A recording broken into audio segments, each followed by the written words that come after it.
You know we be with it, we off in the hood like some wizards. Nobody ever gave us anything. Missed something from nothing, just like magicians. Gotta relearn everything. Just to remember that I was forgetting. Just to remember that we had a vision. Did it all, don't know how I did it. Time to go kill season to go and you know those crystal truths. Let them know we in here, yeah, we in the building. Star season to go and you know those crystal children. Back up in the matrix, yeah, we on the mission. Star season to go and you know those crystal children. Let them know we in here, yeah, we in the building. Star season to go and you know those crystal children. Back up in the matrix, yeah, we on the mission. Off on the mission, you know how it goes. Off in the system, they turn up their nose. They took all the soil, but they didn't know. Through the concrete, you see the ropes. Eyes ain't open, don't mean I ain't woke. Ain't got no cash, don't mean that I'm broke.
Welcome, welcome, welcome.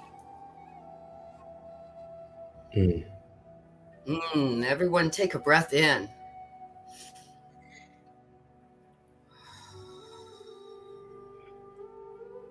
Are we ready to deep dive?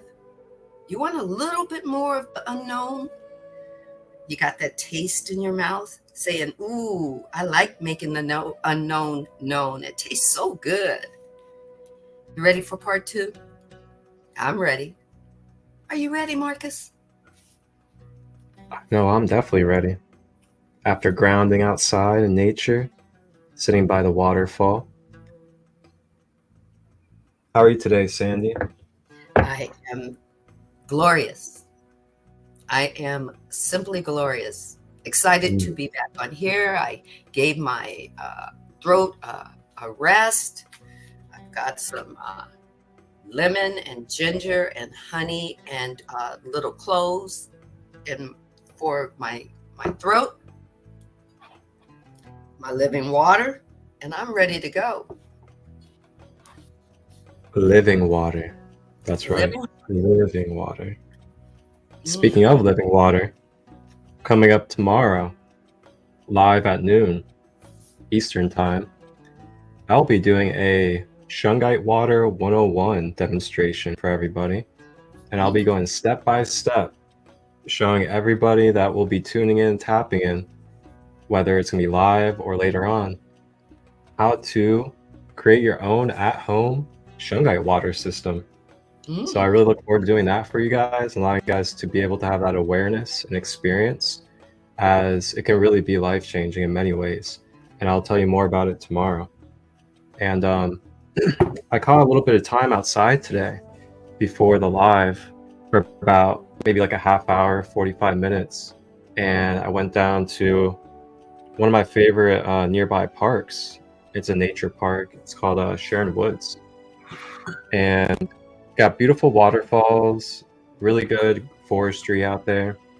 And I sat out there and I sat up on top of a waterfall in this little back area. And I pulled a couple of cards for myself.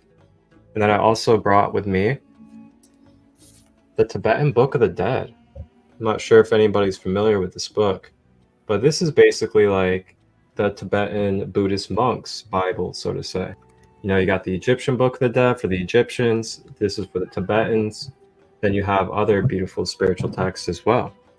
So before we begin our raw material, I just wanted to read a paragraph out of this that Spirit guided me to when I was outside earlier. And it fits in so perfectly, of course, with what we've been talking about in these spaces. So I'm just going to go ahead and read this paragraph real quick.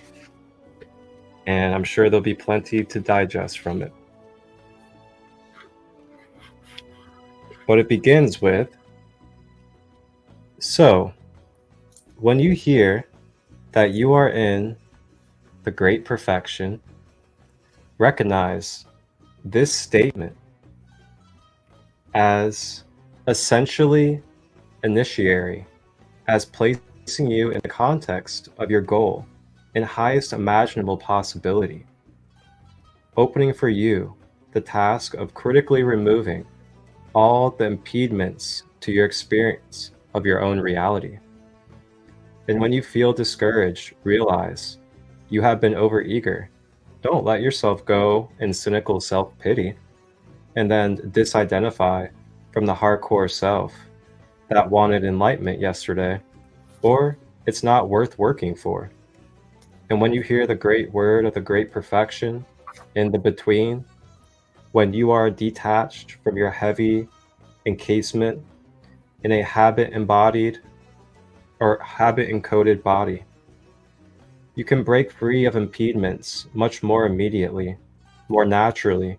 So the encouragement that your goal is the clear light within can be crucial in helping you to let go and not hide in self-indulgence, not to dodge and doubt. Remember, in that critical moment, hesitation and self-seeking can be worse than feral.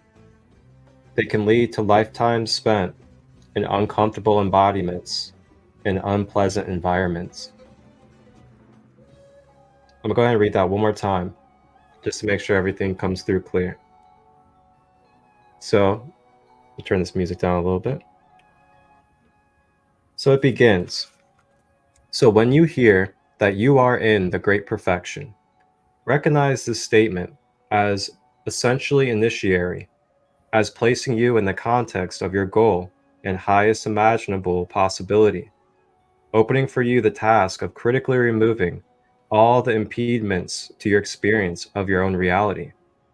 And when you feel discouraged, realize you have been overeager. Don't let yourself go in cynical self-pity and then disidentify from the hardcore self that wanted enlightenment yesterday, or it's not worth working for again. And when you hear the great word of the great perfection in between, when you are detached from your heavy encasement in a habit encoded body, you can break free of impediments much more immediately, more naturally. So the encouragement that your goal is the clear light within can be crucial in helping you to let go and not hide in self-indulgence, not to dodge and doubt. Remember, in that critical moment, hesitation and self-seeking can be worse than fatal. They can lead to lifetimes with an S, spent in uncomfortable embodiments in unpleasant environments. Tibetan Book of the Dead. Wow. Liberation through understanding in the between. In the between, definitely. And I was led to read the final statement that was made in the Divine Design. Okay, are you guys ready? We diving deep today. Okay, as you know, the divine channeled through Lori Ladd. As you know, she didn't plan when she went on vacation. She hadn't planned on writing a book, let alone it being channeled. But nonetheless, she was called. She answered the call, and she listened to her spirit guides through the divine, channeled to her this book. Okay. In the final statements, the guide says, or the divine tells me, so saith I, is what the divine tells me as I'm reading it. As we begin to close this book and share our final thoughts, we want to remind you that you are moving through an evolutionary shift in human consciousness. In a linear time-space dimensional field and within the quantum field, Earth and all her are involving individuals and collectivities, right? Regardless of the programs, the paradigms, the emotions, the behaviors, the thoughts, the beliefs, and the trauma you are currently experiencing in your 3D dimension or dimensional field, there are other dimensional fields occurring now on the Earth plane. Earth plane is Earth consciousness's body. Just as you have a body and I have a body, Earth consciousness has a body. It says on the Earth plane that you will anchor into. We've come here to shift, to evolve, and to anchor. Whether we anchor in the dimension of consciousness through a different lens, or whether we physically anchor in a new Earth, we've come here to shift. We've come here to grow. We've come here to make the unknown known. And then once we've conquered that unknown and made it known, we're supposed to dive again and shift again and evolve again.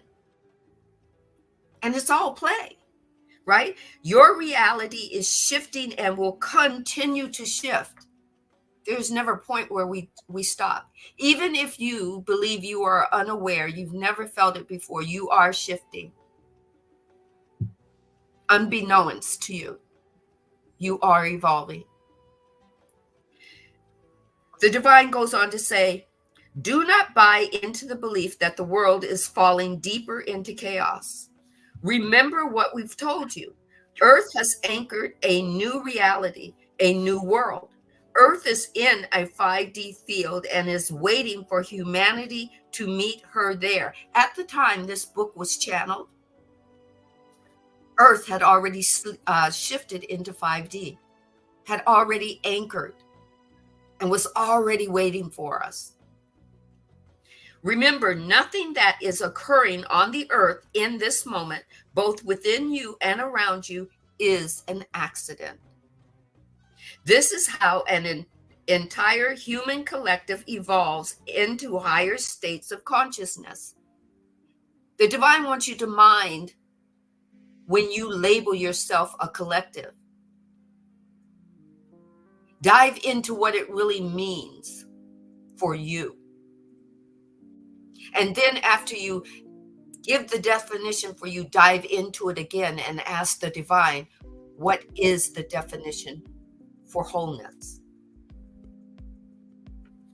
You are all currently experiencing and watching the trauma or densities of the human collective be pulled out of the darkness and into the light. Why? You were born with light quotient in you. You were born to shine. You were born to seek wisdom and understanding. It's not a tree that you were not meant to take part of, and then you became sinful when you did. You were born with the wisdom and the understanding already in you. From your root to your crown, you are anchoring. Keep anchoring. Keep seeking the wisdom. Keep seeking the understanding. Keep evolving. Keep shining the light. Just like you own trauma, the human collective trauma must be seen, felt, and shifted into higher frequencies. For the most part, we've told to bury our feelings, bury our emotions. Don't bother figuring them out. You've got spirituality now, just kind of jump over it. Spiritually kind of skip stairs. But you're supposed to feel what you feel. You're supposed to feel what you feel so that you can seek something different than what you feel if it's not for your highest and greatest good. That's how you get to opt out of the story when it's time for you to move out of one play area into another. The way you move through this is by seeing the trauma, feeling the trauma, and then choosing who you want to be right now in that trauma. How you want to grow, how you want to expand, where you want to go.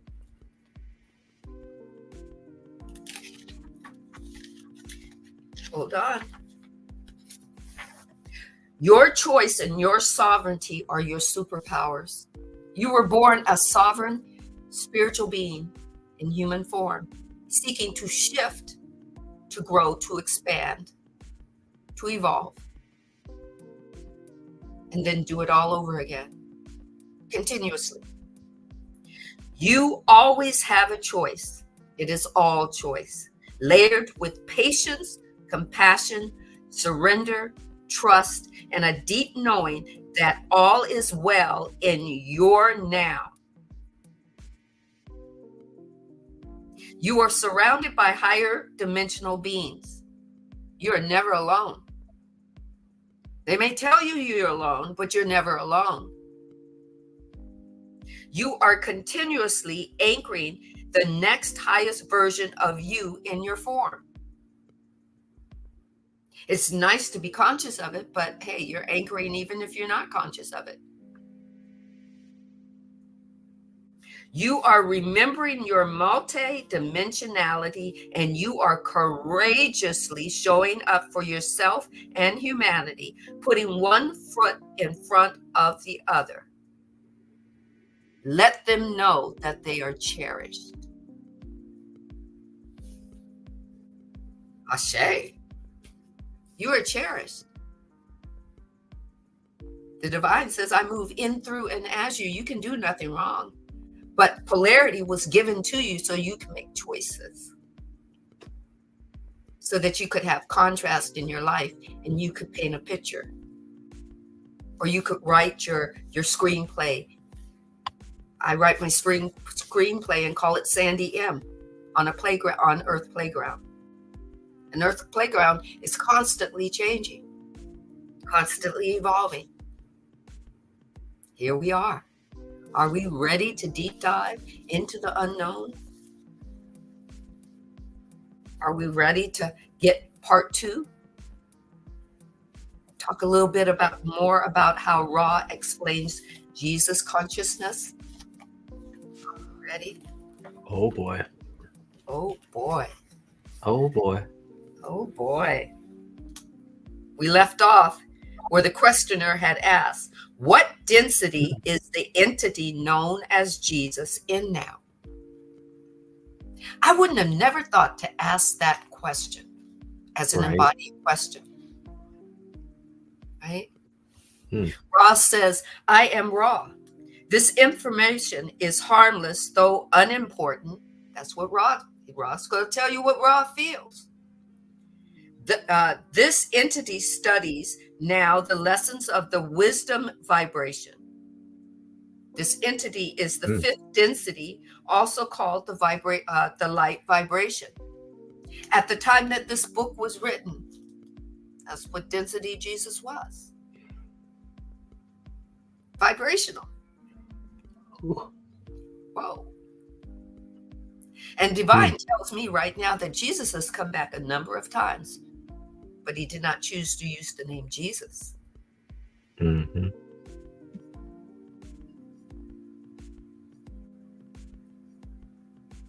Every time my higher being comes back, it comes back as a version of Sandee. In a different place, in a different time, in a different galaxy, but a version. A version that my soul has shared with me, but has reminded me I can't go live there. It shares it for wisdom and understanding so I can have my now moment and enjoy my form life here. And we're thinking that Jesus is coming back. He's going to be Jesus again. And he's going to look like Jesus used to look, with the beard and the robe. And no. He, she, it, they are expanding and growing and anchoring in different densities, pouring in wisdom and understanding into many books, scoring music.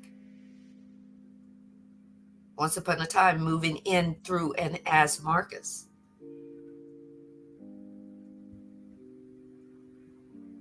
Oh, yeah. That's the vibration that Marcus has gotten. Marcus doesn't even know half of why he's calling himself Christolight.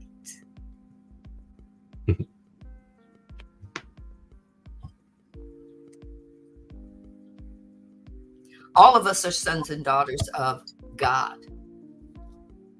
But we're expanding and exploring ourselves to be more than that, because the divine is seeking itself to be more.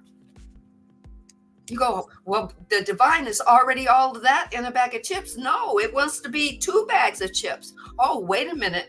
Maybe a couple of billion bags of chips. Mm-hmm. Right? So here comes Ra. Here comes Ra. Trying it again after 15,000 of what we call our years. It says, I'm going to honor your free will. I'm not going to step on your soil. I'm going to honor the men and women that don't want to believe me. I'm going to honor their free will, but I'm going to contact you. And here we are talking about Jesus, the Christ. Right? So the questioner says, in our culture, there is a saying that he will return. Can you tell me if this is planned? Ra. Oh, okay. Here we go. Ra says, I am Ra. I will attempt to sort out this question. It is difficult. This entity became aware that it was not an entity of itself, but operated as a messenger of the one creator, whom this entity saw as love. Mm. So this was an aspect. He came as an aspect of the divine creator, of wholeness. And the aspect he came was the love portion. Mm. All that he did from the time of his birth to the time of his death was love. Whoa. Showing humanity at that point, at that time, in that arena, that the things that he's doing, they could do too. He wasn't coming to them as a supernatural God, but our perception was our perception back then. So Ra says, this entity was aware that this cycle was in its last portion and spoke to the effects that those of its consciousness would return at the harvest. Those that shared the same consciousness would come back to do harvest. Mm. Right? It's when you're ready to anchor in to a new consciousness, there would be someone that would spread the word, be there at that right time, at that right point, to say the things that are the catalysts that move you into your next shift and your next expansion. Would it be called Jesus, the Christ? Maybe not. Maybe another version of the divine. That's one version. And then you've got the divine has Marcus and me and you and everybody else, different versions showing up at the right time for harvest. Let's keep going. The particular mind, body, spirit complex you call Jesus is, as what you would call an entity, not to return except as a member of the Confederation, speaking through a channel. So at this particular time, Ra is saying that he's going to be channeling. All of us would be able to talk to him. That Jesus would be able to speak through all of us. Holy shit. Oh.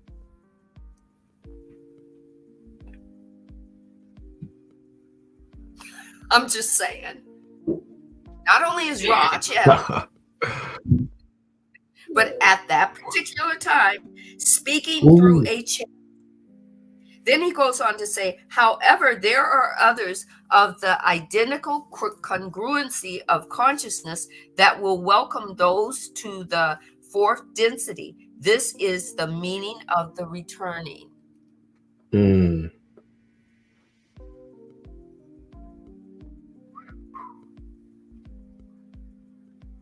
The questioner asks, can you tell me why you say the earth will be fourth density positive instead of fourth density negative, since there seems to be much negative now? Do you want to hear what Ross says? I do. Oh yeah. He said that Christ, Jesus Christ, or Jesus the Christ, would be speaking through a channel. However, there are others of the identical congruency, others like Christ, that was going of the same consciousness that were going to be welcoming in fourth density at that time.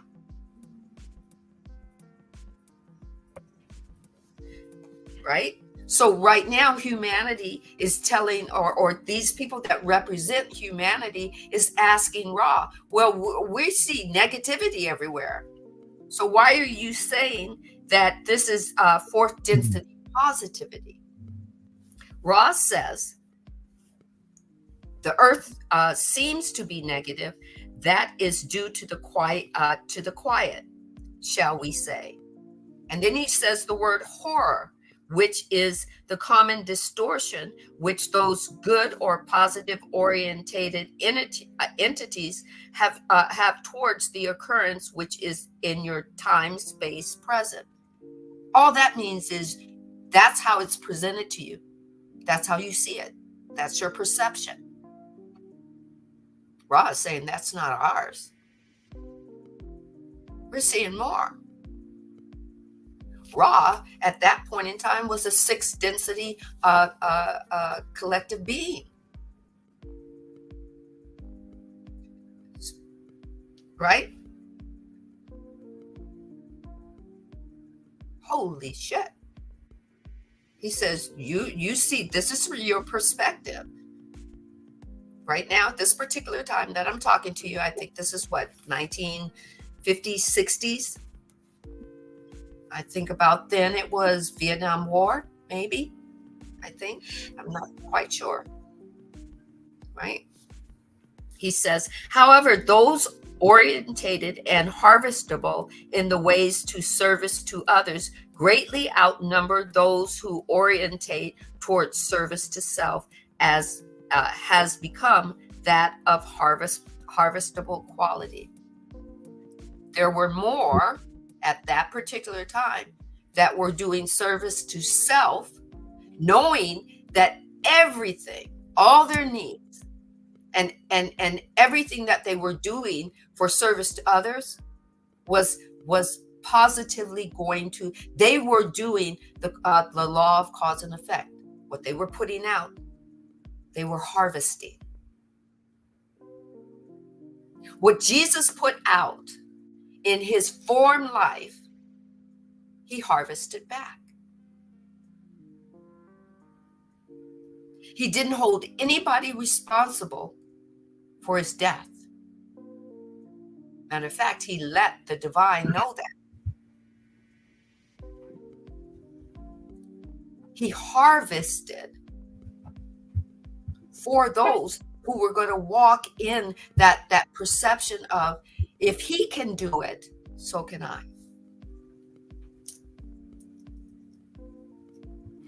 Whoa. I'm just saying, Ra is at this point, when he was channeling to these human entities, he was a 6th density social complex. The whole planet had resonated and be anchored and became Ra. A whole planet. And now that scientists look at the planet, they look at it, they see it dead, but it's not dead. It's transformed. I'm just saying, blows my mind. Back to you, Marcus. Whoa. Whoa.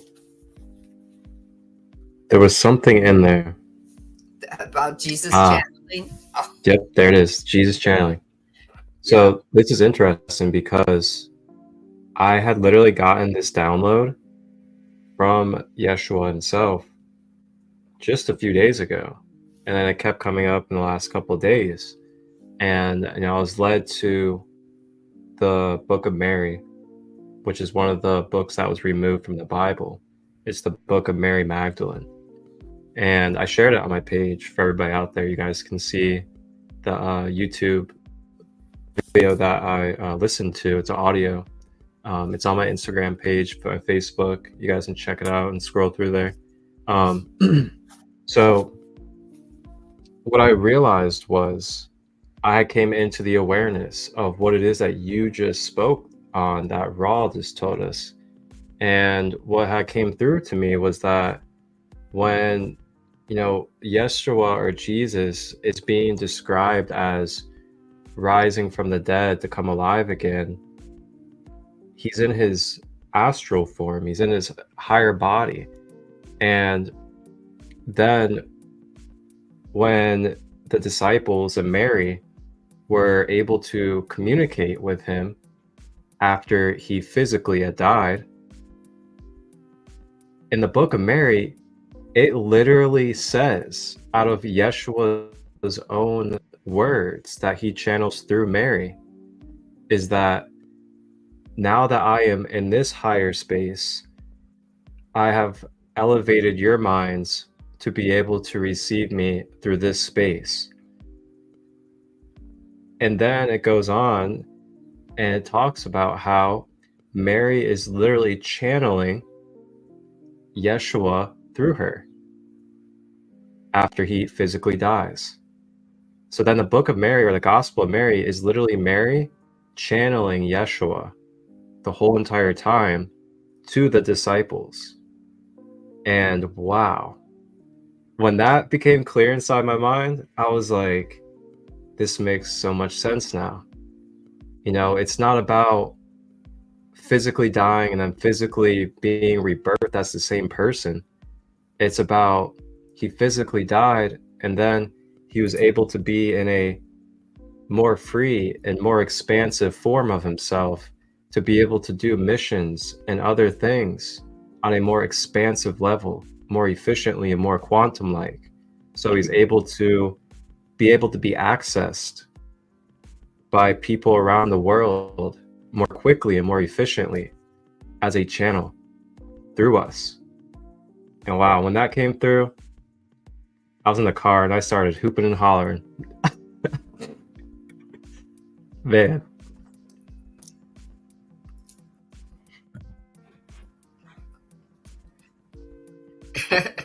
You froze for a second, so I didn't hear everything that you said. So other people might have, but you froze for a minute. I was just saying. All I'm going to say is that if there's some energy that might be in the room that doesn't want to hear it, but we're going to just 10845 that energy right on out, because we got to hear this. 10845. So we got to hear it. Could you repeat that, the last couple of sentences? Did you hear the part where I said that I came to the awareness that he was being channeled by Mary? Yes. Yeah, so that's why I came to the major realization is that Mary was channeling him and delivering messages through herself to the disciples. And that's what the Gospel of Mary is. You guys can listen for your own self and discern for yourself. But he makes it very clear in the things that he says in it of, what's really going on. And when I came to that realization, it hit me, I was just like, I was in the car and I was just hooping and hollering, grinning like a little child. Like, what? Yeah. And then when you get the confirmation through other things, you kind of just want to go, yes, woo, okay, I got it. Okay. Because now I understand. As a kid, I was trying to understand. Here's what happens when I was a kid. There were certain parts of the Bible that they didn't push, like Jesus's body wasn't no longer in the tomb, so they hypothesized that his body was stolen. Blah blah blah. And then I said to my Sunday school teacher, I think at that point it happened to be the pastor's wife, and of course they called my mother and told her, your Sandee has a very vivid imagination. But I told her at that time, I said, what if nobody stole the body?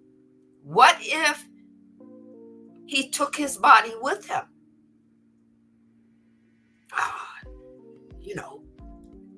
That's a bunch of no. It's like, we'll just leave it as the body was no longer in the tomb, and we'll leave it there. We're not going to hypothesize. I went, but no, he was so powerful. He was so vibratorily powerful. Couldn't he have taken his body with him? Can't we do that? Why do we have to spend so much? This is what I think got them. It's why do we have to spend so much money for a casket? We pay for a casket about how much we pay for a car. Can't we just take our bodies with us? I don't know. Maybe I was 13. It was like, isn't that what Jesus is about? He walked on the water. He became the water when he walked on the water. He became one with the water. I was a kid. I was just throwing these hypotheses out there. And my other hypothesis is he took his body with him. It transformed. It materialized. And of course, then they were saying, well, you watch too much sci-fi, because about that time, Star Trek had come into the original Star Trek. Stargate. Yeah. And you had Beam Me Up, Scotty, that whole kind of thing. Right. So I had a vivid imagination, and it was say to my mother, and you need to hush this your child because she's a distraction. But here we are. Ra is telling us or sharing with us, you don't have to believe anything. Take what resonates and leave what doesn't. But Ra said at that particular time, this entity known as Jesus was channeling. At that time, he hadn't come back as someone else yet, as the soul choosing another body to come in. He was just like us. He was a higher being choosing a foreign body to come in and live a form life with the divine moving in, through, and as Yeshua, just like us. Doesn't that just bring it right down to you? That you're if you're thinking that Jesus was royalty, You're royalty. Jesus could walk on. I'm not saying go out to the sea and walk on water. Unless you got some faith behind you, unless you know that you know that you know that you are an alchemist. Jesus had, I think it was, who was it? Was it Thomas that was walking, attempting, I don't think it was Thomas. I think it was, I think maybe it was, where Jesus held out his hand and told him to come walk with him.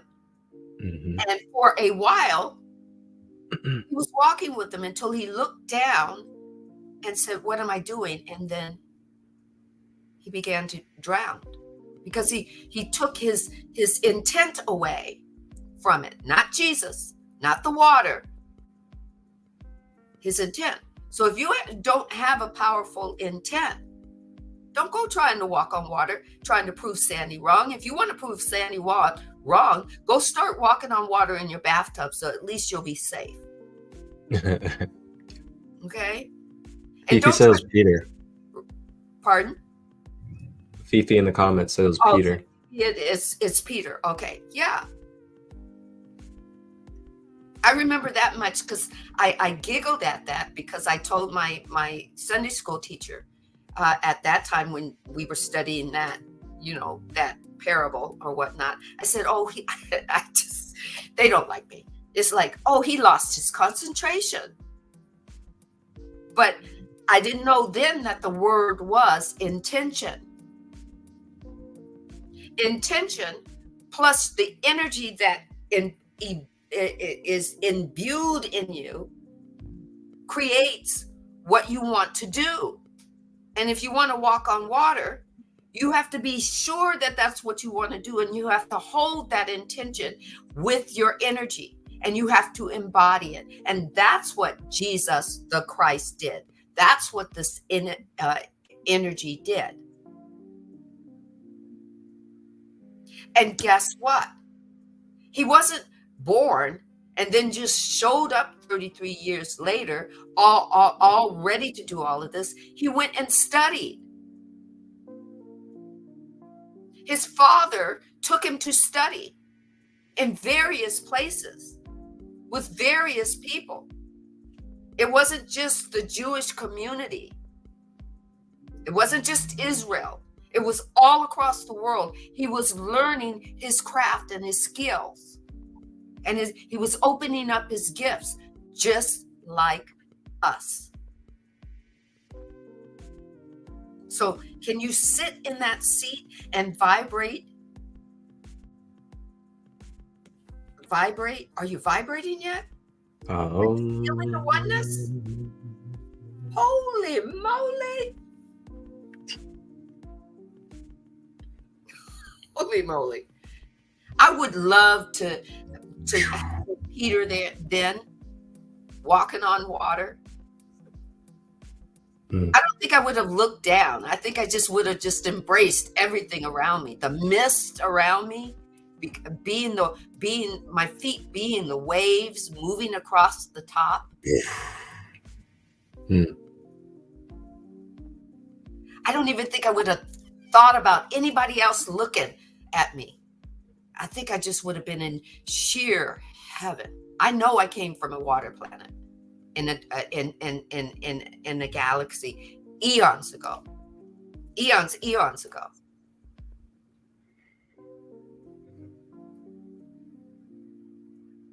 Just to listen, just to hear it roar and speak. Oh, it's playing my tune. Back to you, Marcus. Back to me. Yeah. Wow.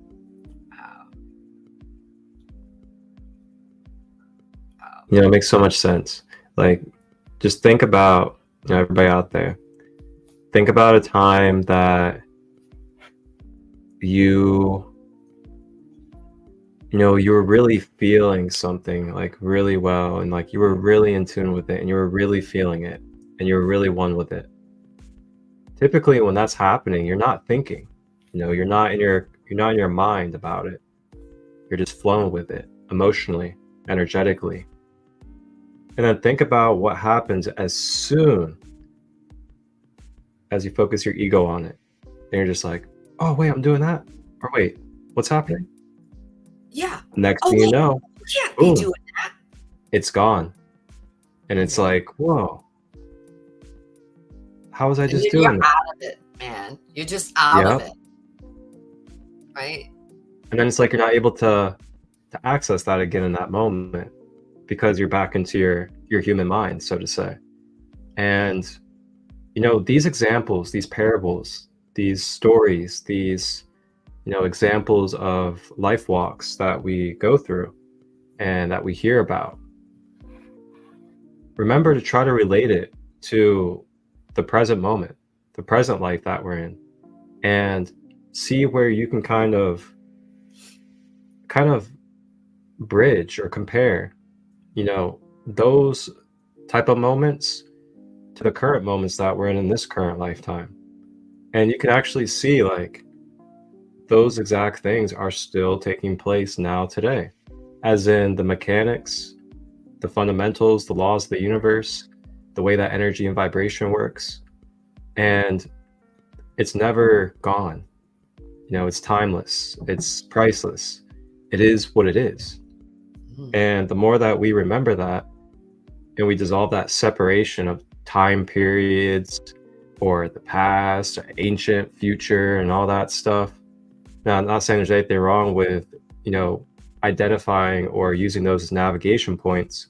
But what I'm saying is, like, if we can at least dissolve those separations of, oh, Jesus was doing this 2,000 years ago, therefore I can't do that now in this time period. When you dissolve that, you start to realize that it's all this energy. It's all quantum energy, and it can all be utilized in different mechanics, different techniques, and different functions in the same exact ways that we have since the beginning of humanity. And that's all Jesus, Yeshua, is trying to remind us of, is of that, and that it's always happening and it's always present, and we can always tap in and be one with it. But as long as in our conscious mind, as the conscious co-creator of this universe, we put these barriers up, these walls, these divided separations, then we will experience what it's like to be divided, to be separate.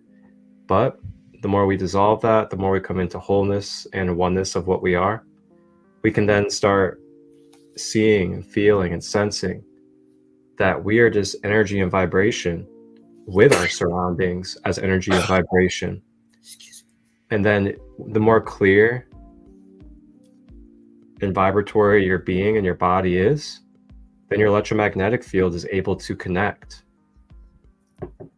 with all around it vibrationally and basically bring it in as you.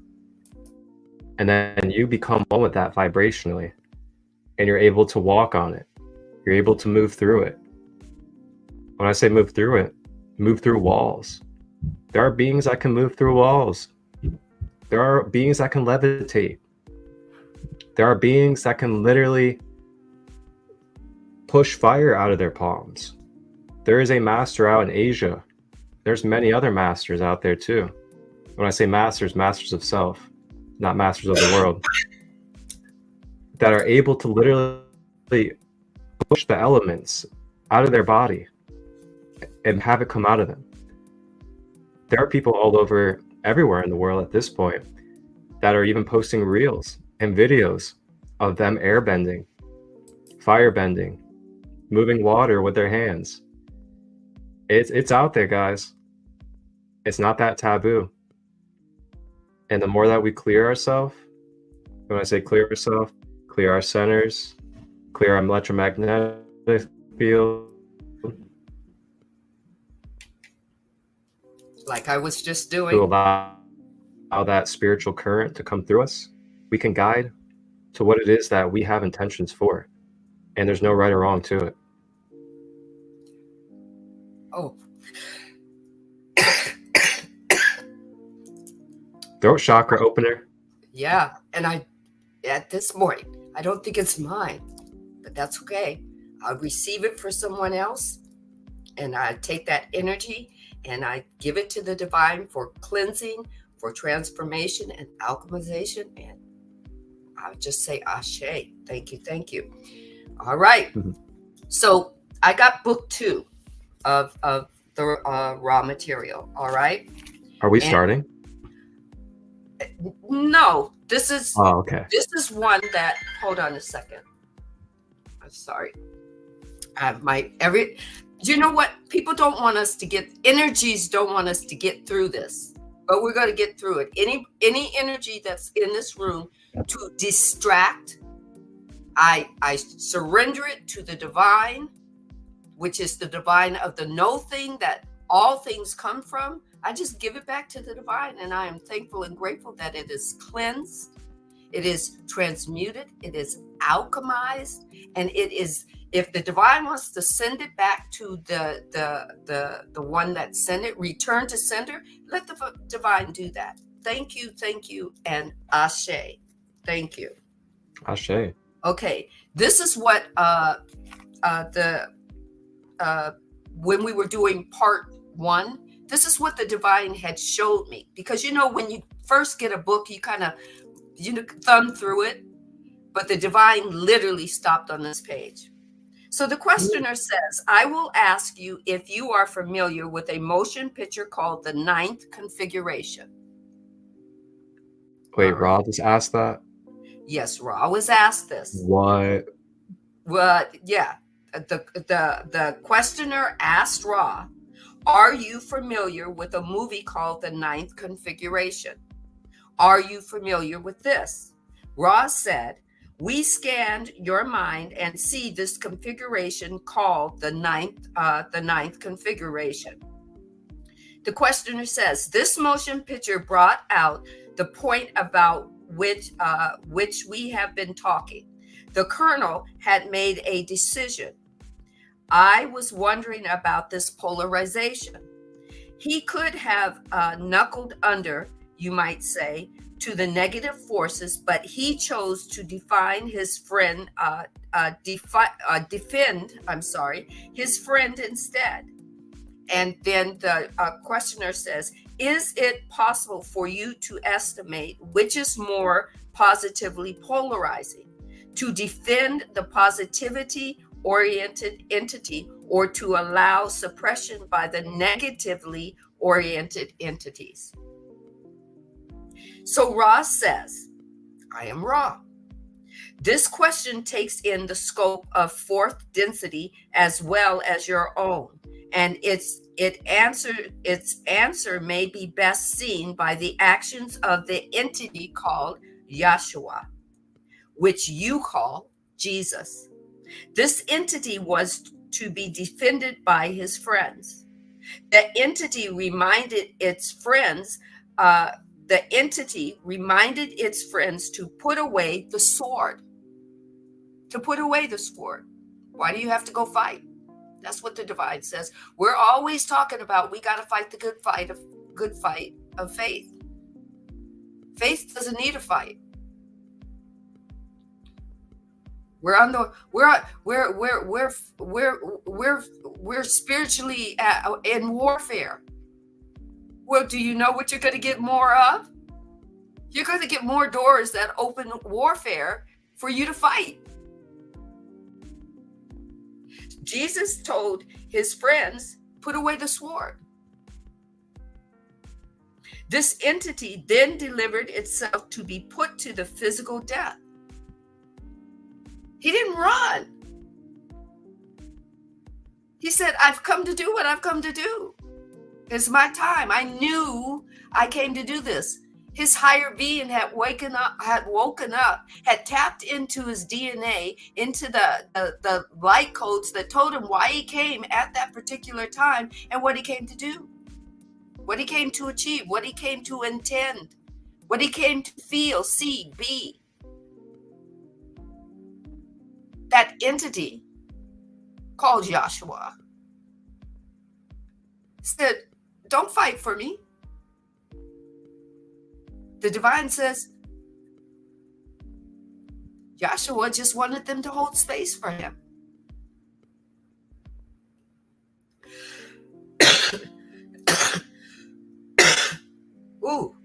such release, sweet release, that this entity was then delivered itself to be put to the physical death.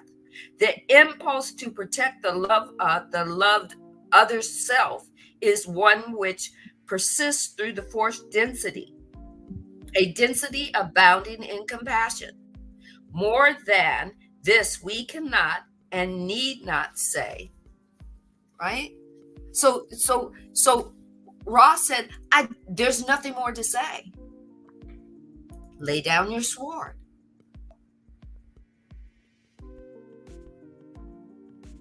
There's enough love in you to cover you,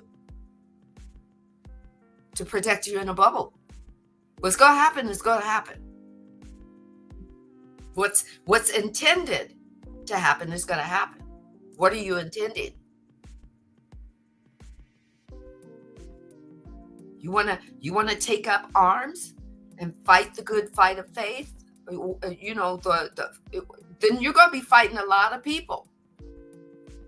You want to spend most of your life fighting something you believe for? Or do you want to spend your time reveling in it, basking in it, glowing in it, shimmering in it, shifting in it, anchoring in it, and then shining again, starting all over? Or do you want to fight? Do you want to always pick up a sword or whatever weapon it is to defend your right to do this or that? For the divine, that doesn't need you to fight for it at all. Holy moly, Batman. Dude, that's profound. Right? That's the road that he took.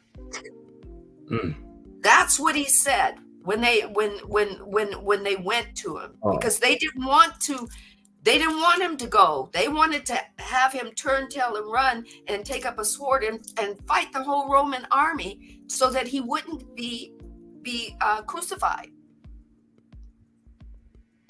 But that's friendship. But Joshua said, no, put the swords down. I'm going to go with them. I know what I was called to do. I tapped in. I had a seat. I had a seat at the place of my soul. That seat was his when he went into the desert. So supposedly it was a desert, and he argued with his ego.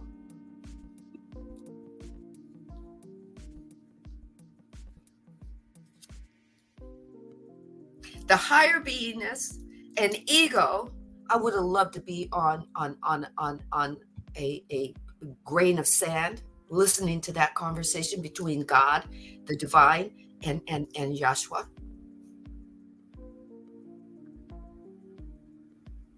The words don't do it, Glory.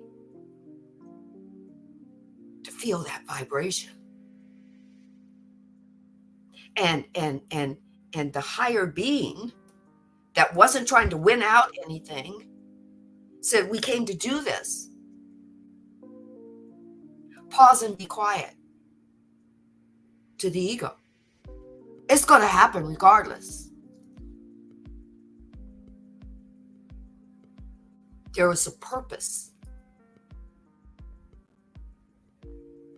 There's an infinite plan, because this that I do, you can do, and more of it you can do. I'm showing you how to wield your energy. I'm showing you how. Think about this. The divine just said how we look at how we look at aliens and extraterrestrials.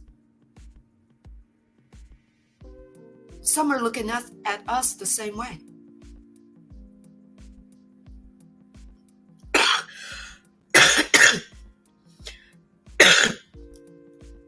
Some are looking at us the same way. They're looking out at us, thinking on their planet, whatever their their possibility of a playground that they're playing on, they're looking out at us, looking at us like we must be aliens.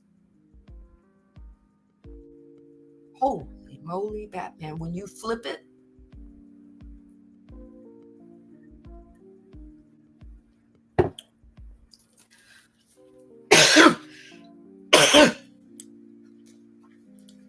I'm sorry, I have to pause for a minute. That's okay. I have to get my Instagram back up. And as we pause, I have a couple of spaces coming up for you guys. And I'm going to go ahead and play a couple of promos for you so you guys can be aware of the spaces that are coming up. These are going to be wonderful, holistic-based spaces. One of them is going to be a Middle Earth guided meditation journey that I will be doing live tomorrow at 5:55 p.m. Eastern. And then I also, this coming up Saturday, will be hosting a free donation-based heart chakra empowerment workshop via Zoom call. And this will be donation-based. So I'm going to go ahead and play a couple promos for you guys. We're going to allow her to take a little break. Feel free to hydrate yourself, grab some water, use the restroom if you need to. And we'll be back and get into it. Thank you guys. Much love to you all.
Sacred Light presents a Middle Earth guided meditation journey, hosted by Marcus Christolight and special guest Shauna Lee, the multidimensional muse.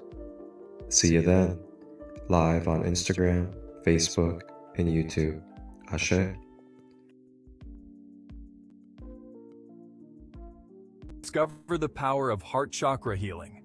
Join Marcus Christolight of Sacred Light, Healing and Wellness for a Transformative Heart Chakra Empowerment Flow Shop. On July 13th at 11 p.m. EST, we're gathering on Zoom to explore the depths of our heart chakras. What's in store? We'll delve into understanding blockages and learn how to balance your heart chakra using food, crystals, and healing practices. Plus, there's dedicated journaling time to help you identify and reflect on your own heart chakra blocks. And here's the kicker. Marcus will guide you through a meditation to support your balancing process. It's all about creating a sacred space for healing and growth. Best part, this empowering flow shop is donation-based. Sign up at sacredlight33.as.me or hit the link in our bio. Got questions? Slide into our DMs. Unlock your heart. Embrace your journey. Join us and feel the love flow.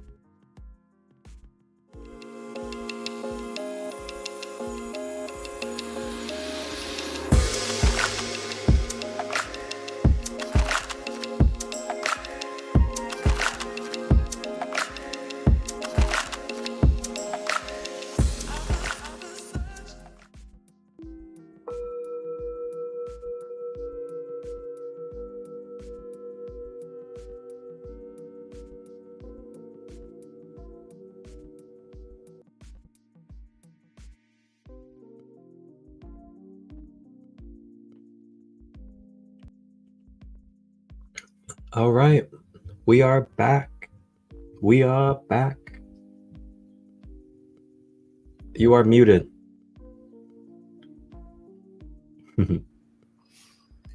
Sorry. I literally had like a coughing kind of just everything. Whew. So I had to burn some sage, you know. It'll release. So, yeah. Whoever I was releasing for, whether just, it might have been me, myself, but it was for somebody else. And it's like, I don't mind doing that. But, you know, sometimes this is not the place to release it. Do you know what I mean? It's like, but for whatever reason, I surrender it. So I just had to take a moment. You know, it's, you know, I know it can be a lot to hear that. It kind of shakes what the divine is telling me. It shook somebody's faith, because what they believed isn't necessarily what they believe now. And it's just about growth and expansion. That's all. You can take what resonates with you. It doesn't mean that you have to stop being whatever religious affiliation that you are in. It just means that something has opened in you to give you a new view of what you've been just doing by every day, the same thing every day, and you just do it every day, and you never thought much about it. You never thought to go deep, right? And it's okay. It's going to change the way you think. It's going to change the way you feel, but it's not going to change the way you feel about others. It's about how you feel within. For me, all of this is coming. All of this that I'm learning now is just confirmation of the fact that I moved. The fact that I had questions as a young Baptist little girl, questioning the Bibles and adults' way of it being dogmatically thrown in front of me, and I had to believe it. What I was allowed through my mother. She was a single parent. She didn't have anyone in opposition to her. There was no, she got divorced, and there was no man in the house that headed up religion, so to speak. So we could view it a little bit differently, right? So I could ask the questions, and I had the opportunity at that time to say, well, this Jesus thing, and that's literally the way I went. Wait a minute. So God so loved the world, and then after God created us, then God hated us so much that he told us he was sinners and that we had to work our way back to him. But we had to do that our whole life here.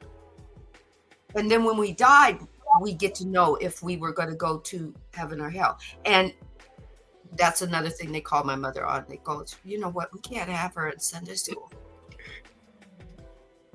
Oh, boy. Right? I always just believed, which for me works as Jesus consciousness. Right? Take what resonates and leave what doesn't. It's about how we look at it.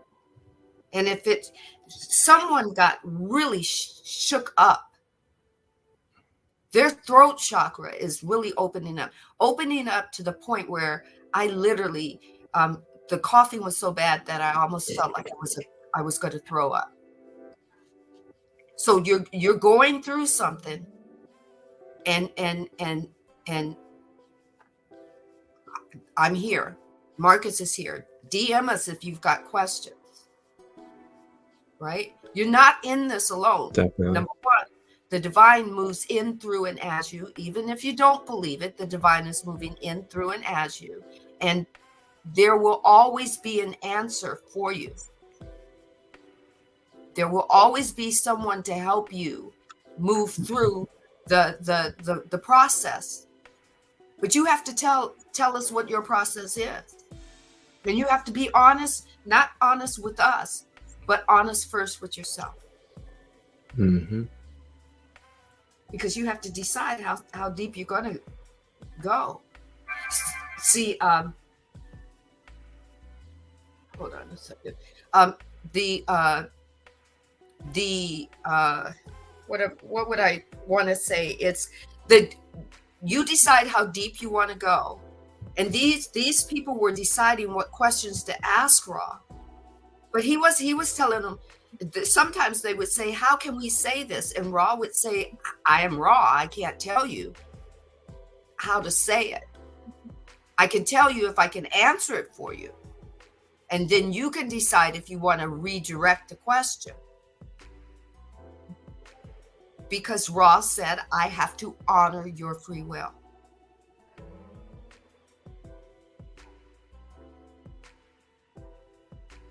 So when you take what resonates, you are honoring your free will by taking what you can literally use in your actual form life, and everything else pushed to the side. If it's meant to be in your perspective for the next part of your story, it will show up again. Whatever you're going through right now, that was powerful. And know that you can contact Marcus or myself, DM us. But know that when you come, you have to be open to yourself.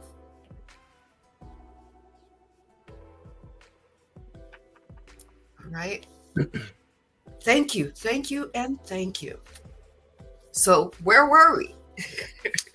Before we continue, I just remembered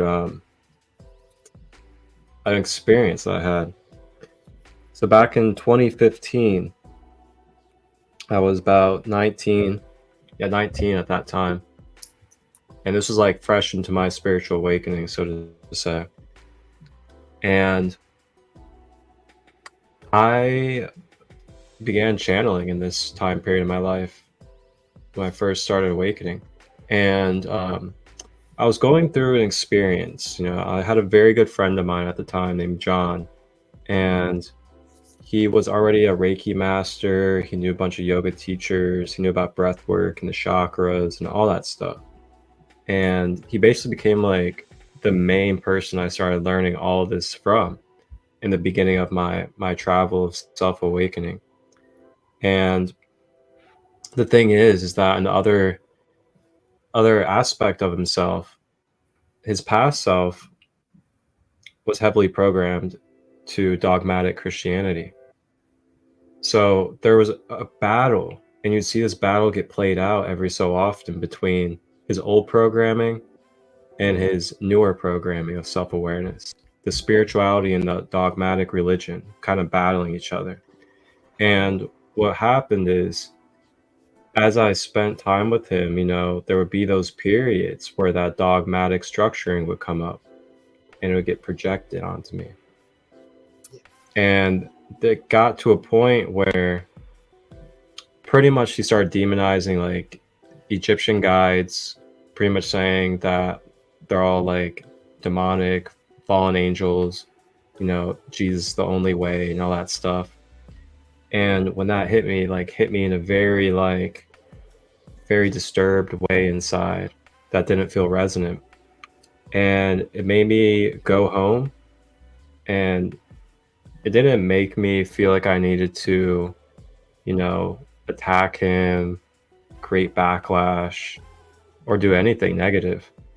It just made me, when I went home, to go within myself, get answers from source through my own self about who Jesus really is in relation to me and humanity. Right. And I went into meditation. I asked the question and got still. And what I do when I was in my beginning days of channeling is I would ask the question, and then I would sit and meditate, and then I would basically release all expectations and anything else that would cloud the clear channel of stillness.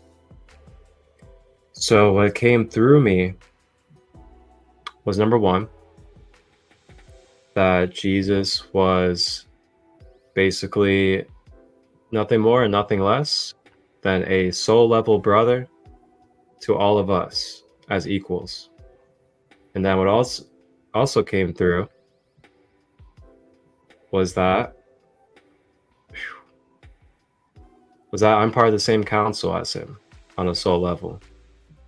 And when I came into that awareness, it took me a long time to really accept that. Because, you know, we live in a world where it's like, we've spoken on it, you know, like, you know, only Jesus can be of that type of energy or of that type of vibration and stuff like that. But really, there's a lot of us. There's a few of us here on this planet that embody a 33 vibration or embody, you know, a Christ conscious embodiment to some type of degree. And when that came through me, it's just like really clarified a lot of things that I already intuitively knew, but definitely solidified it. And with that, I was able to start becoming a lot closer to Yeshua in his spirit form when it came to channeling and receiving guidance through him. And then also, what had came through, because I also got led to Gnostic teachings, Gnostic Christianity, which is the original and purest form of Christianity without the dogmatic structuring. And when I came across that, it's like a deep download that's coming through right now. May I ask you something? I see on, because I'm following your Instagram, and Be Present, Present Love says 2015, she GHGH, and then she said YT19 channeling. What is she saying? Because I guess it's your page, so you might know what she means, or he or she means on it. No, I don't know what that means. Okay. But to finish up that experience, so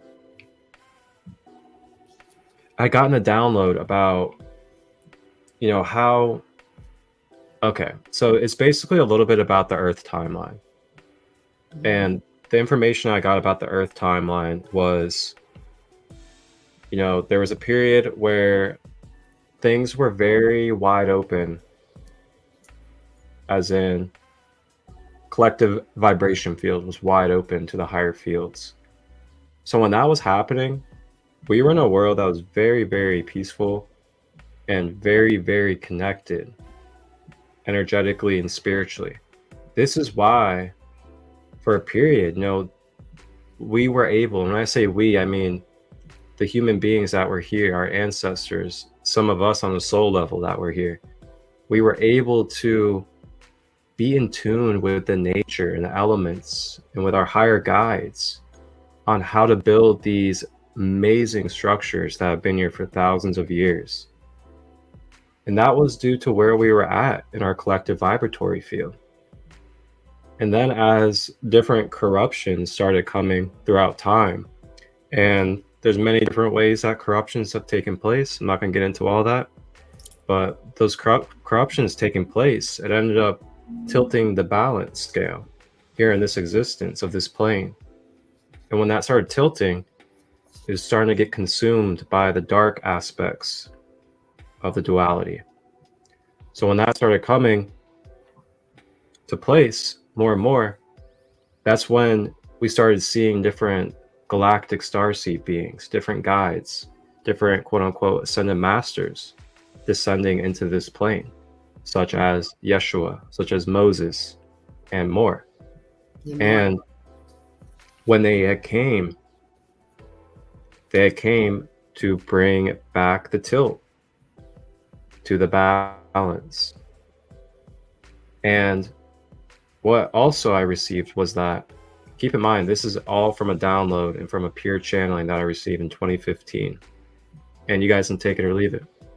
And what I'd also received was that in order, and I think you've actually read it in a different way communicated in the book, in order for all of us now, starseeds, galactic warriors, and voyagers of the cosmos that descended into this three-dimensional Earth plane, in order for us to be able to navigate it and have the clarity and awareness, and also be able to have the symbolism and the reminders to remind us of who we are. Different figures such as Yeshua and Moses and others came down before us and sacrificed theirself into the flesh so that they may plant seeds and leave symbolic reminders for us as we come now and throughout time into this plane. And when I received that, wow, it gave me so much peace within, like so much peace. And then I started getting guided to galactic history, Earth history. I started learning about different galactic beings, different ancestral beings, and it just all started coming to me naturally from the guidance of Yeshua and other beings after I started having those realizations. But yeah, I just wanted to share that because that remembrance came through just now. And with everything that we've been talking about, it's just so amazing how we can reflect on parts of our life where we may have gotten a piece or a fragment of this conscious information that we're examining right now. And then seeing it come back now tenfold, it's like, geez, wow. How divine. Right? Yeah. And to think about it, these masters that have come in, you know, and imparted this wisdom, this understanding. We have it in book form. We have it in. You can have workshops on it. You could go to libraries. They're just an infinite manner of how we can learn. There's some of us that don't channel. There's some of us that don't do light language, but there are some of us that have other gifts and other skills that open up for us to move through the consciousness and serve, if we choose to serve. What blew my mind was through Ra and through another gentleman that's on YouTube helping me to understand a lot of Ra, because I believe that the divine channels through him so that we can understand these books, these manuscripts that Ra is channeling through. This gentleman, his name is Aaron Abke. You could check him out. But what I learned is that our higher beings, and I said this last week, or in part one, our higher beings they've come here to have a free will choice. That blew my mind, because at first I just got comfortable understanding that I'm this higher being with this form body, with this mind, and I have free will.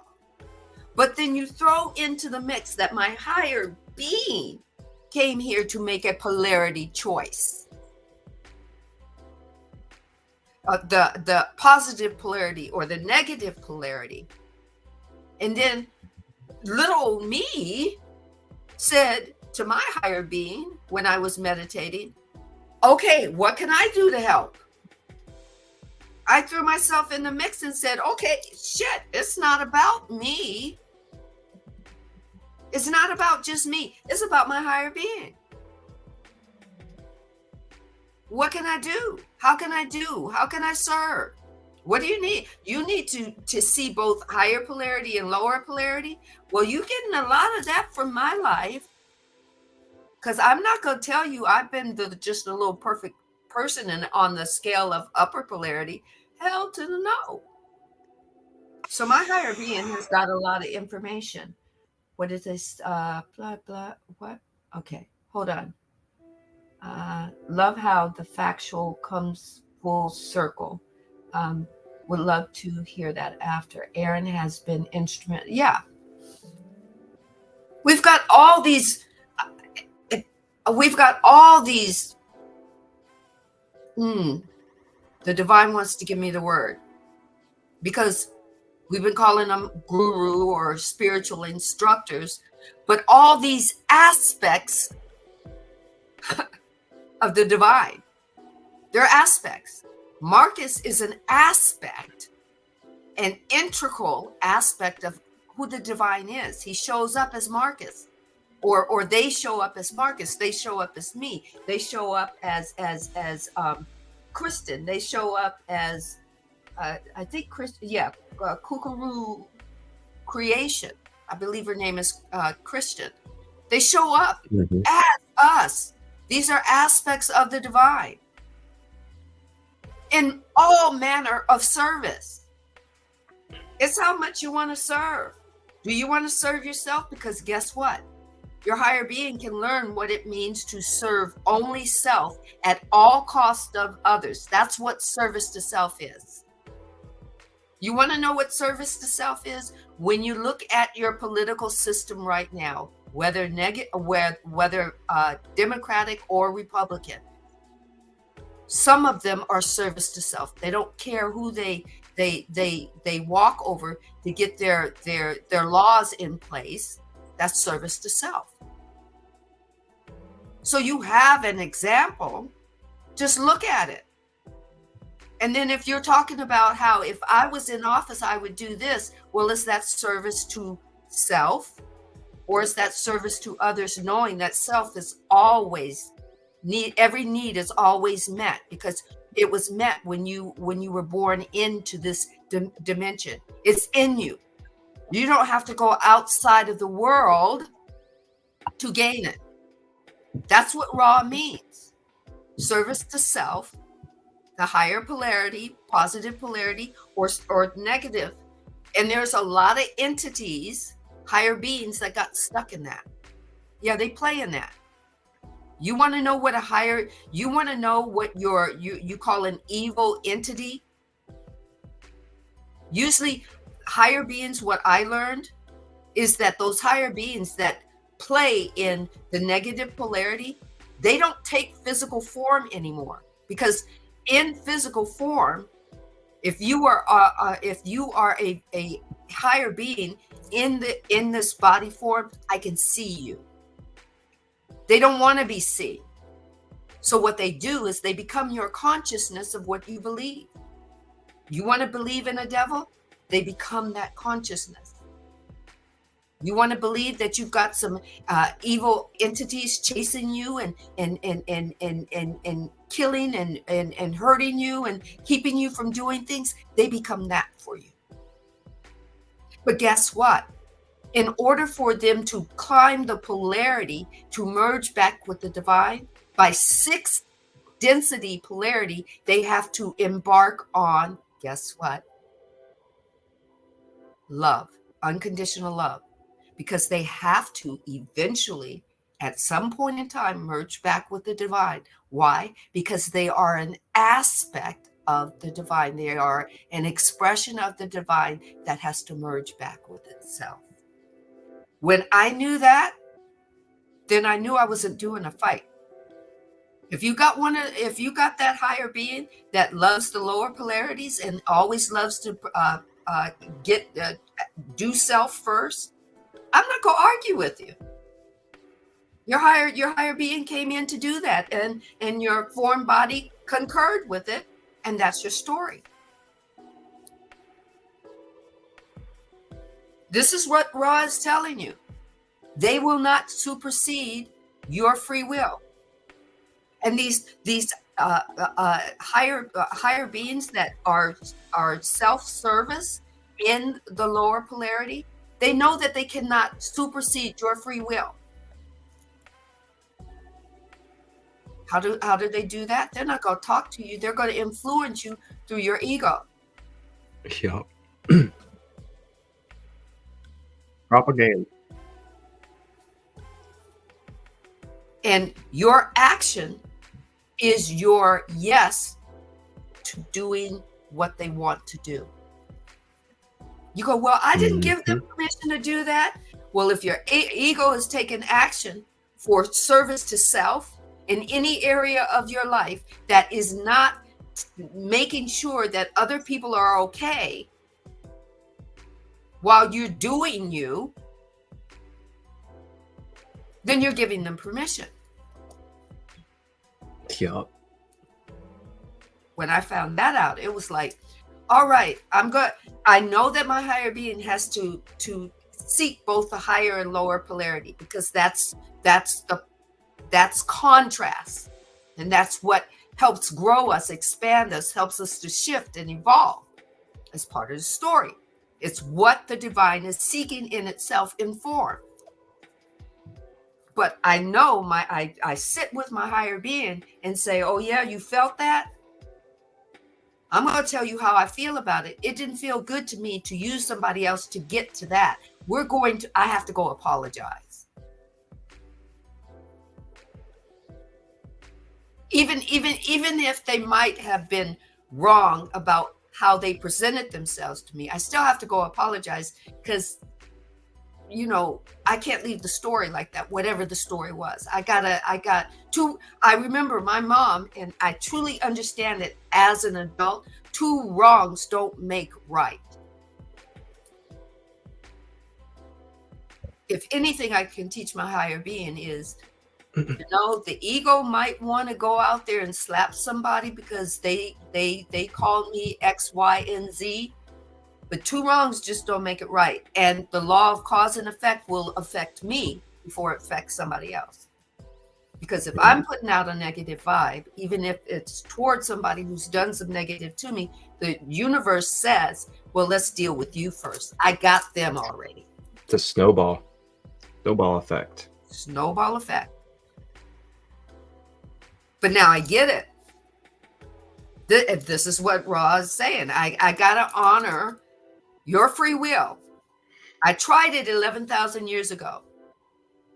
What my information that I brought you was used for the negative polarity.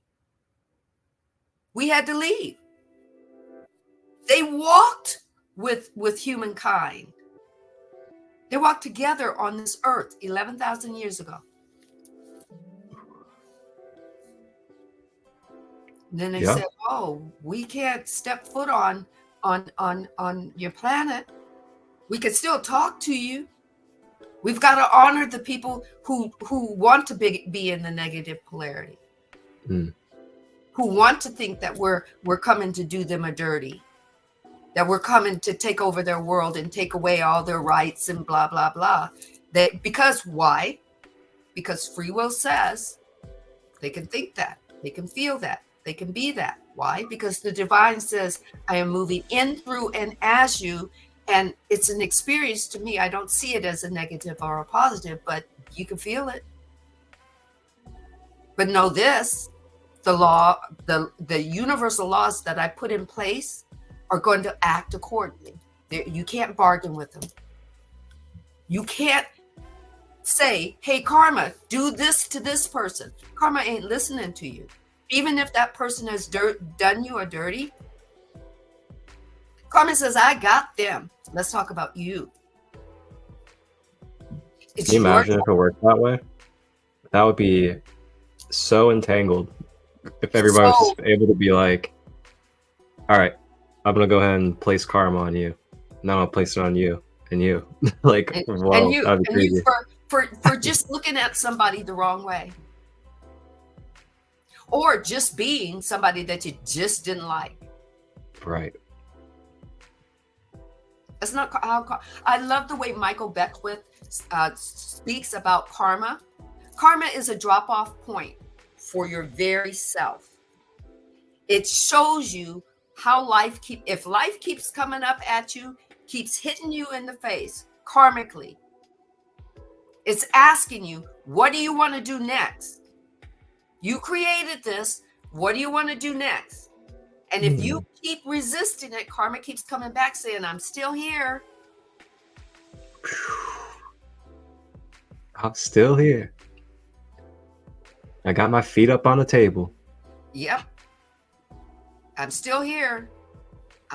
And each time karma comes back, it comes back a little bit deeper, a little bit harder. And you keep saying, why me? Why me? Well, why you? Because you created it. Cause of law and effect says what you put out it's got to give it back to you.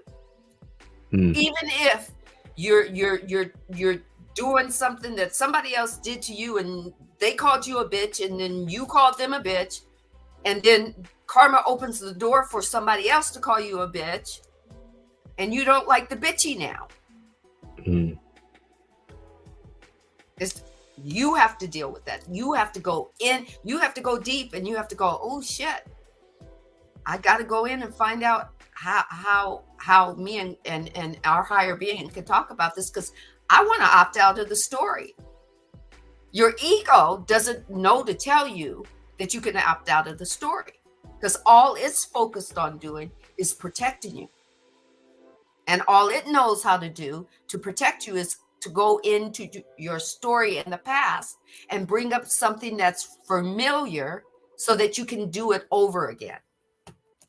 Well, when you're doing it over again, like Ross says, when you're doing it over again, you're going to get the same result. What does therapists and psychiatrists say that is? That's the first sign of being crazy. If you keep applying the same principle to the same problem and expecting a different result.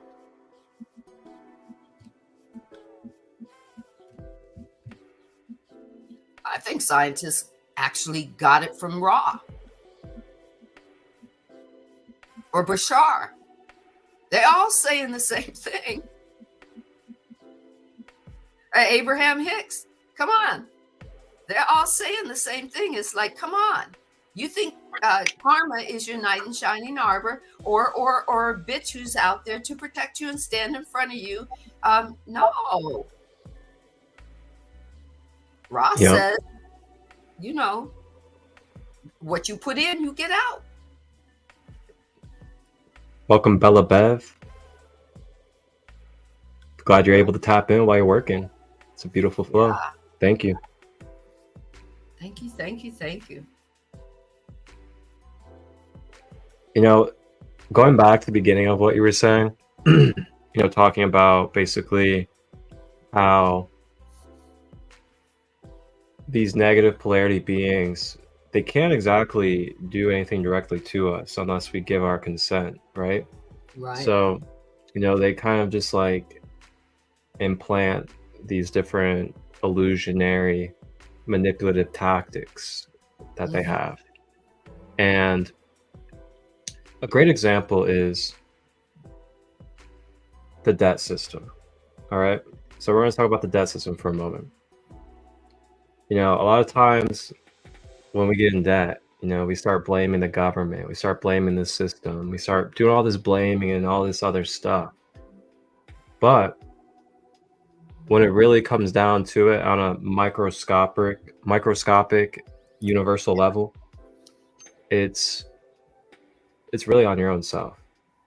Yeah. Because no beings, no people in the government, the Federal Reserve, the global elites, quote unquote, whatever you want to call them, none of them literally made you get a credit card and max it out. That's a free will choice. It's a free will choice that you make your own self.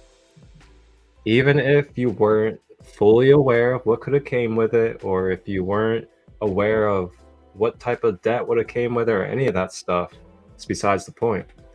The point is, in the universe where everything is literal, based on your choices energetically and of your free will, you chose out of your free will to go get a credit card, to go swipe it and max it out, and then proceed to place yourself into debt. So that's just a prime example in our everyday human life of how they don't do things directly to us.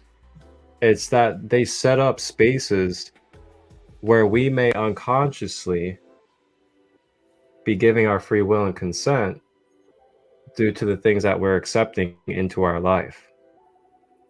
So just think about those type of things. It's just something to give you guys a little bit of food for the mind. Okay, another food for the thought. Think of it this way. You get people all the time sending you post and you just think, oh, I'm gonna do this, right? It sounds like it's sounds like it's the truth and it's for the greater good of everyone. And then you forward it on, right? You don't do the due diligence to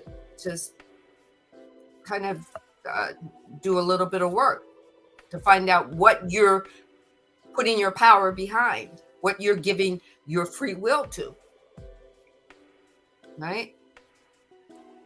But that's giving permission. It's giving permission.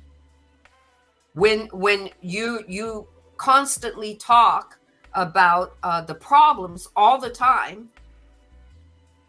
over and over and over again, literally, whether you're talking about them to friends, whether you're retweeting or reposting the problem, you're not in the vibration of a possibility of an answer, but you're constantly in that vibration of the problem. You're giving permission for the problem to still exist and grow and expand. And guess what? Those lower densities, those are lower polarities. That is lower energy. And what whoever you consider that they are, they know that they need your energy to boost them.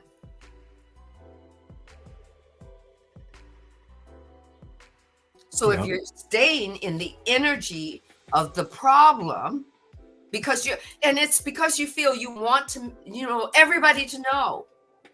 I need everybody to know because I want them to know so that they can, move away from this. But if everybody knows and they're staying and they're retweeting and reposting in the negative,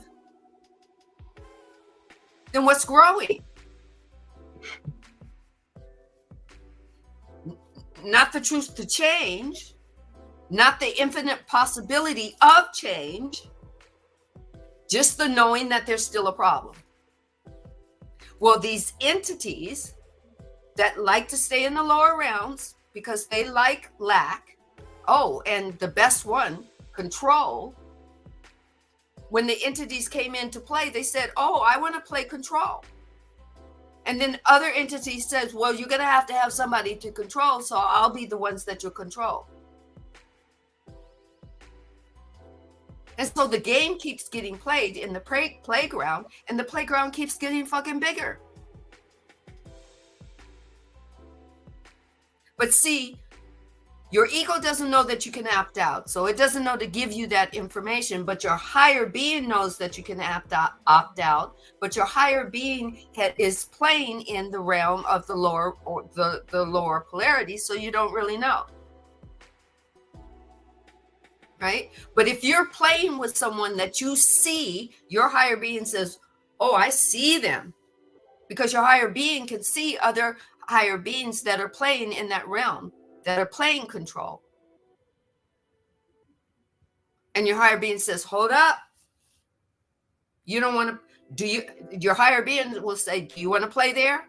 It'll let you see.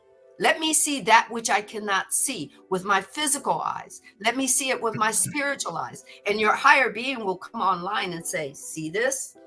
This person is lying to you. See this? This person is playing in the playground, but she's not playing, or he's not playing fair because he's taking your words and twisting them. Or he's doing whatever, spells on you.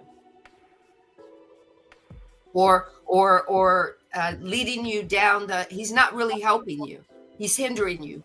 She's not really helping you. She's hindering you. All these things become seen.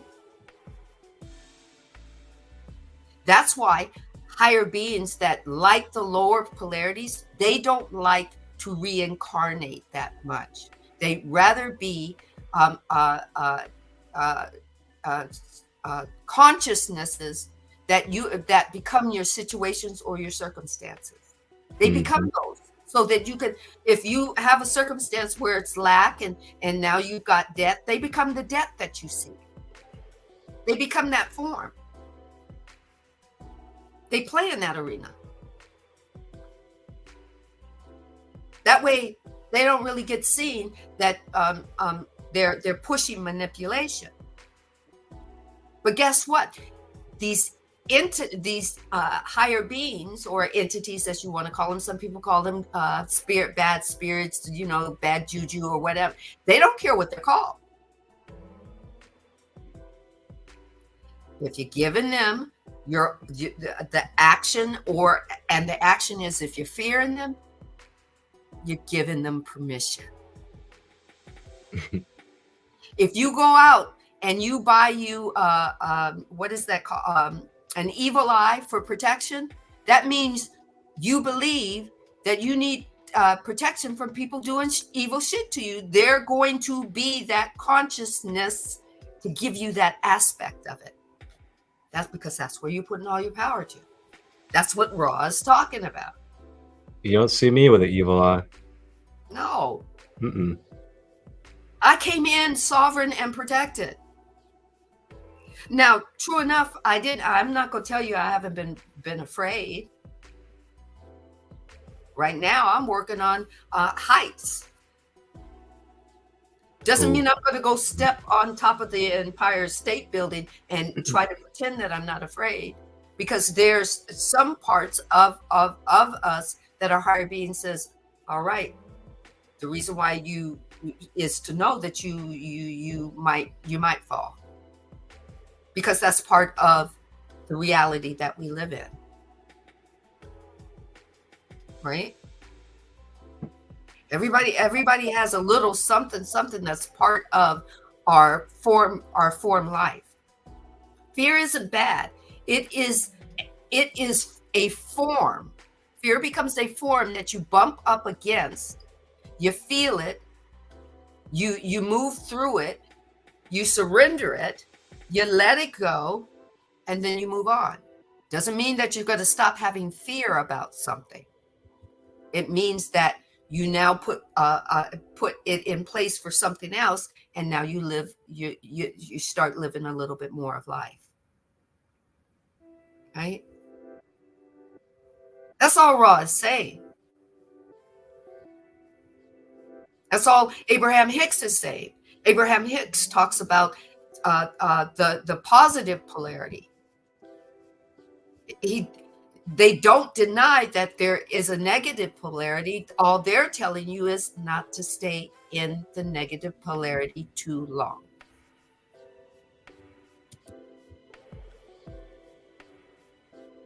Right?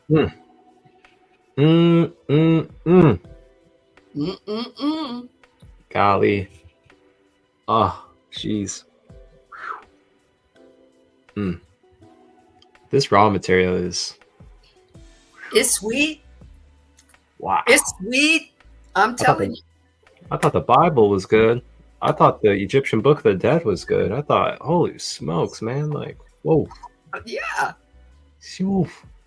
And they're 5 books. I got book 3 in my shopping cart already. So, all I can say is there's a plethora of information that is being given to you. You take what resonates so that it grows you. It expands you. Think of yourself as this ginormous puzzle piece. And sometimes your puzzle pieces are come up for review. Sometimes they don't fit necessarily anymore because you've grown and expanded. Now you have to reconfigure it. Sometimes the whole puzzle piece base shifts, and now you've got to alchemize the puzzle pieces to fit. More learning, more wisdom, more understanding. Sometimes you open up a new gift and you grow with it. You expand with it. You say, if you ask that embodying question, where is it going to take me now? And you're just like that little kid that gets dressed, sits at the kitchen table, eats food really fast, and this says, "Mom, Dad, I'm going outside." Okay, be home before the street lights come on. And you're outside the whole day, exploring your neighborhood, being with your friends, creating stuff, tearing down, sand castles, building them even bigger, figuring out how you can make it stay to the next day. Right? Some kids are talking to trees and walking through the beach with, trying to figure out how to get from one spot to the other spot without having to do. We don't have a boat. How are we going to get out to that island? And all of a sudden they kick off their shoes and get in their skivvies and they swim across. No, they don't think about swimsuits or anything. They're just in their little tidy whities. They're superhero underwear. Superhero underwear, yeah. Some of them got their capes on. And they're just creating. And then they do it over again the next day. And it's new. Yeah. For children, it never gets old. And that's what Ra, and that's what Bashar, and that's what Abraham Hicks and all these, and the ascended masters and your guides are backing you for. Did you know that your spirit cannot feel your body? It goes in to a door before you get in the door.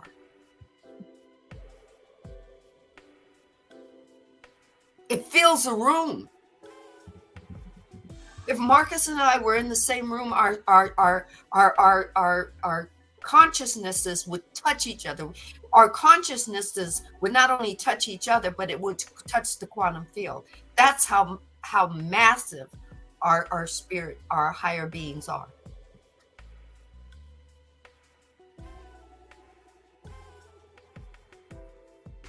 Tuned in, tapped in, and turned on. And I gotta say, I gotta go now. But I don't want to. I gotta answer a couple of phone calls and texts because, some people are just determined. But all for a good reason. Right? Yeah. But I have to thank you. My throat chakra was open, and somebody else's got open. All they got to do is if they need more help understanding us, you know where we are. You know where we are. That's right. Coco Creation says insanity. That's what it would seem like to others.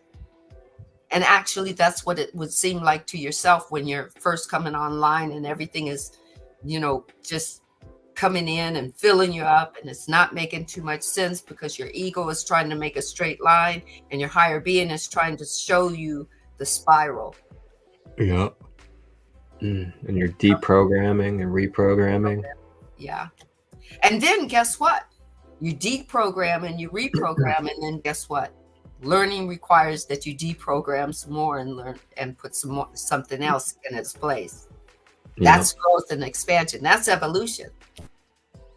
Matter of fact, it baffles the scientists that the universe is still creating itself. The divine is still creating, because the universe is still creating itself. And it baffles the scientists because they're human. They expect to, at some point, we have to know where it ends so that we can control it. Yeah. Ongoing evolution, revolution, I don't know. If you want to say that, I would say evolution and revelation, but revolution means that you're maybe Could we say that? How could we say revolution in the positive polarity? Revolution. What's the definition of revolution? Revolution.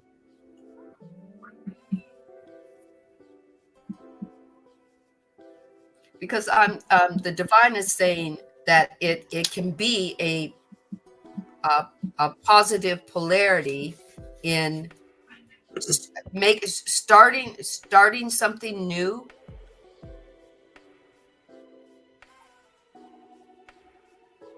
and seeing it fulfilled, maybe the persistent performance of making something to its resolve, maybe. I could see where revolution could apply here. It says basically, well, in this context, they say overthrowing in favor of a new system. But I mean, you could put it in a context of basically breaking down, what's old into what's new. Right. Yeah. What is evolution? The actual meaning of evolution, then? I I think evolution is just straight up growth, like just growth without the breaking down. Evolution is, it keeps evolving into more. But I think evolution also includes change. Yeah, so evolution is just basically the continuous evolving or changing of form. Where revolution is kind of like breaking down something that's already in place to then create a new in that space. That's interesting. So I wrote something that I want to close with. I wrote down here, it's the law of one, and then I have hyphen raw. And I believe this is what I wrote because I had read that Raw was stating this in one of the questions, but I didn't put the page number. It says, consider, if you will, the universe is infinite. This has yet to be proven or disproven, but we can assure you that there is no end to yourselves. Your understanding, what you would call your journey or seeking, or your perception of creation. You are everything, every being, every emotion, every event, every situation. You are unity. You are infinity. You are love, light, and light, love. This is the law of one. You're everything, all at once and not at all.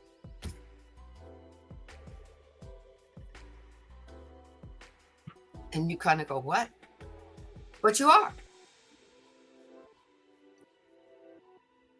You are spirit form. You are spirit, you are body, and you are mind, all at once. And not at all. Because if you get this, if you choose not to exist,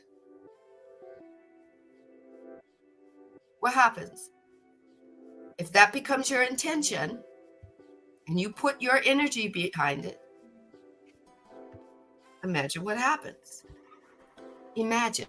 That's the divine wanted me to say that. Imagine what would happen.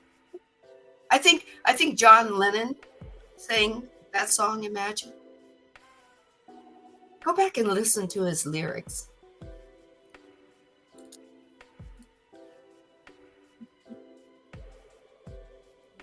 Matter of fact, I'm going to go listen to it. Mm-hmm. Hi, Kaya Mac. 7/7, that's right. Yeah, happy 7/7 to everybody. It's a beautiful, 7/7. energetic portal today. I think I went through some portals. Oh, yeah. Oh, yeah. So I can't wait for episode 11. Episode 11 this Wednesday, This Wednesday. 10 a.m. Pacific, 1 p.m. Eastern. You guys know where to find us.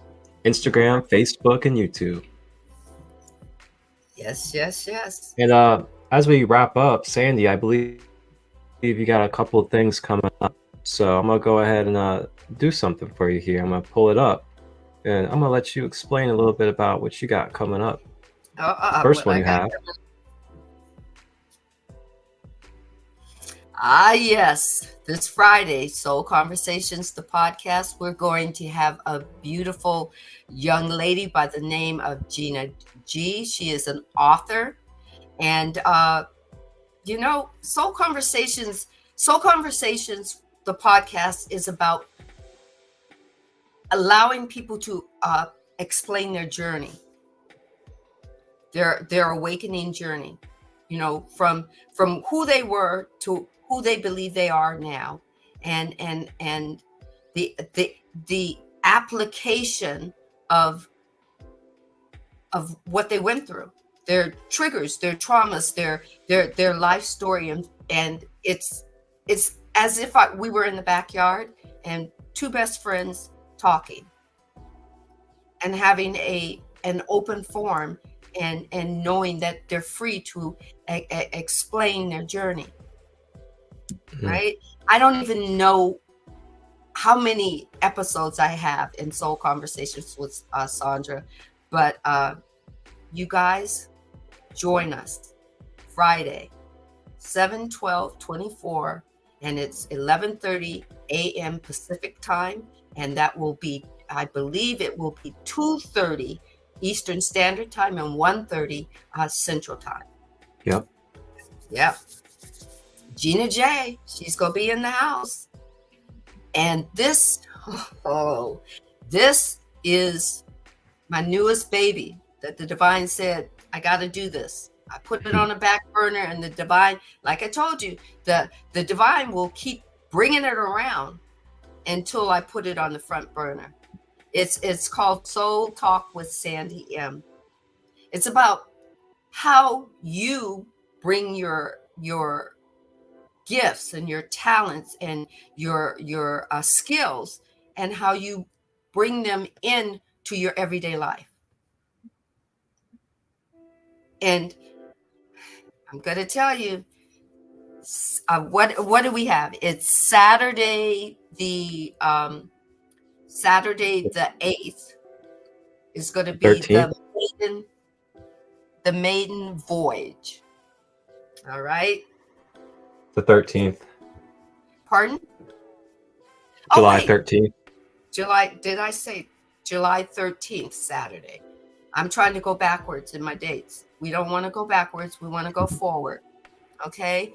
And it's talking about how to use your gifts, your talents in your everyday life. We were meant to live in this form life, and we were meant to bring we were meant to merge. We are triune beings living in this form life, and we were meant to use everything for our highest good. So it's about tapping into that. Sit with us for an hour.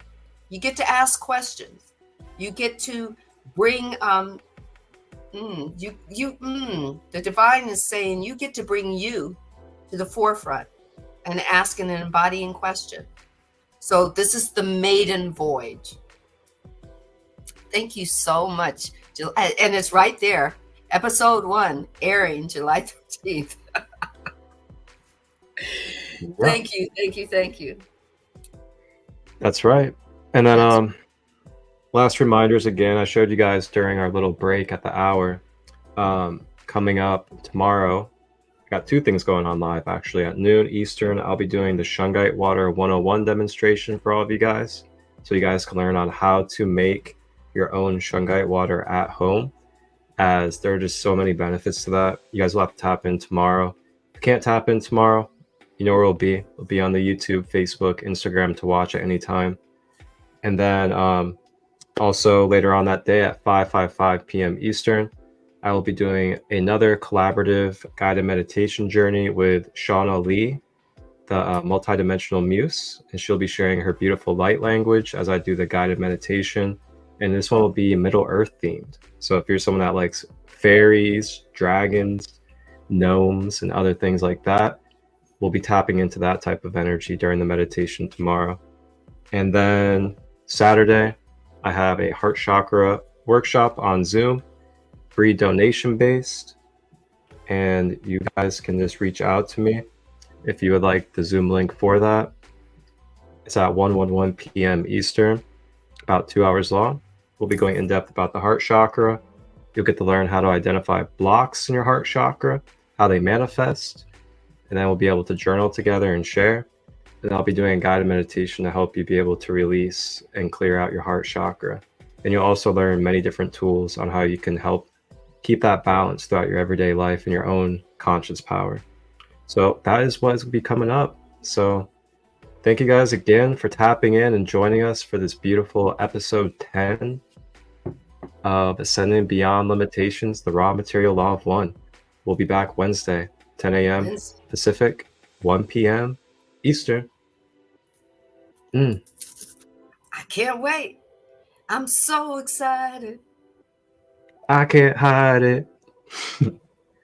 I'm about to lose my mind because I like it. Oh man, somebody help me find it.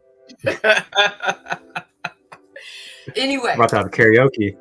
yeah, we're gonna have to get the karaoke machine. Oh boy, how would you guys like that karaoke night? Karaoke night. We're gonna have to do one of those special just for you guys, right? Anyway, but everyone have a blessed rest of your Sunday evening. You know, go have a exciting thought. Discern it. If it's after you discerned it, it's for your highest and greatest good. Go create it. You're a master creator. You know, tap into that cosmic magic in you. That's right. Okay. One love. Law of one. Is law of love. Unconditional love. Wholeness, balanced love, everybody. Have a blessed and beautiful night or day, wherever you're at. Wherever We'll you're see you at. again It could soon. be, matter of fact, it could be, I think, Monday morning in Australia. Yep. You know? Enjoy, enjoy, enjoy. One love. Peace. One love.